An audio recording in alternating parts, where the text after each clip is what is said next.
आसुछि बड़ लघुचाप 27 रु ओडिशा रे प्रबल वर्षा संभावना देला पाणीपाग विभाग।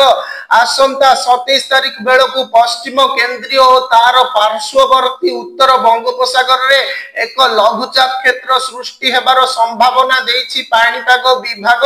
लघुचाप सृष्टि हेबार 2 दिन भितरे एहा अधिक घनीभूत होई राज्य रे प्रबल वर्षा कराइबा नेई पूर्वानुमान करिछि विभाग। विशेष करी दक्षिण ओडिशा रे वर्षार प्रभाव रहिबो। सेपटे संभाव्य लघुचाप प्रभाव रे 27 और 28 एही 2 दिन राज्यर अनेक स्थान रे वर्षा सह दक्षिण ओडिशार कोरापुट और मालकानगिरी रे प्रबल वर्षा संभावना देछि पाणीपाग केंद्र। आसंता 7 दिन जाए सारा राज्य रे काल बैशाखी प्रभाव रहिबो।